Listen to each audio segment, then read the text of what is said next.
বিরামপুরে সেনাবাহিনীর অভিযানে বিপুল পরিমাণ চোলাই মদ জব্দ ও ধ্বংস। রিপোর্টার বাংলা টিভির ডেস্ক রিপোর্ট।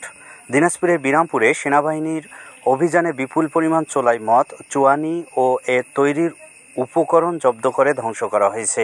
মঙ্গলবার 10 জুন বিকেলে মধ্যপাড়া সেনা ক্যাম্পের ক্যাম্প কমান্ডার এর দিক নির্দেশনায় সেনাবাহিনীর ক্যাপ্টেন কাজী নাঈম হুসাইন এর নেতৃত্বে ও বিরামপুর থানা পুলিশ সহ এ অভিযান পরিচালিত হয়।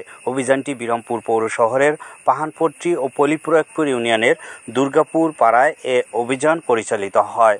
এ সময় স্থানীয়ভাবে তৈরি 1400 কেজি বড়ি, 700 লিটার তরল দেশি মদ, 50 বোতল দেশি মদ এবং দেশি মদ তৈরির কাঁচামাল জব্দ করা হয়। পরে মুন্নাপাড়া ব্রিজের পানিতে ফেলে এগুলো ধ্বংস করা হয়। মধ্যপাড়া সেনা ক্যাম্প কমান্ডার এর পক্ষ থেকে রিপোর্টার বাংলা টিভিকে জানানো হয়, মাদক নির্মূলে এমন অভিযান অব্যাহত থাকবে। অভিযানে অংশগ্রহণকারী কর্মকর্তারা স্থানীয়দের সহযোগিতা কামনা করে রিপোর্টার বাংলা টিভিকে বলেন, সমাজ থেকে মাদক নির্মূলে সবার সম্মিলিত প্রয়াস প্রয়োজন।